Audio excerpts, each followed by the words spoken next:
Less than 6 hours to go until the polls close across New England, Colton, and millions of people are casting their ballots. Yeah, so there are a lot of races that we are following. We have team coverage for you on it all. But let's start with a big race actually right here in New England. We're talking about the governor's race in New Hampshire. Former Senator Kelly Ayotte and former Manchester Mayor Joyce, they are vying for the position here.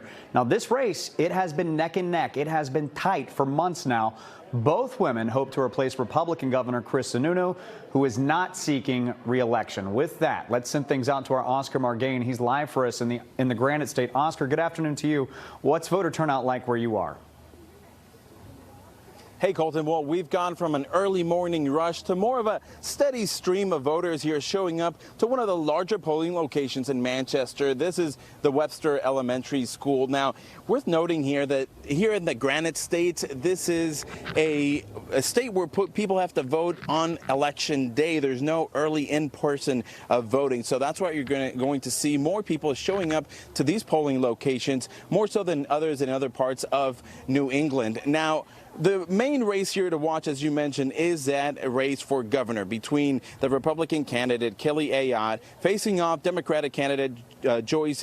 Now, Ayotte has the backing of the popular Republican governor Chris Sununu, but the Democrats here are counting also on keeping their 2 congressional seats, which Republicans are hoping to flip red, something that has not happened in 10 years. Now, in this state, voters can register at the time of voting, which could add a little more to your waiting time as you're showing up. But so far, what we've noticed here in the last couple of hours is that things are flowing. Now, worth noting here also that in addition to your ID, experts are recommending people to bring their patients to those polling sites in case they get really full, especially after people start getting out of work and heading out to the polls again, where we're expecting another rush. Polls do close either at 7 or 8, depending on the location.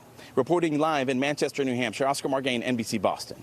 Thank you, Oscar. And the community of Dixville Notch, New Hampshire, kicked off this year's election. The 6 people who lived there voted at midnight, and Vice President Harris and former President Trump each picked up 3 votes. According to the New York Times, the 6 voters are 4 registered Republicans and 2 independents. That could be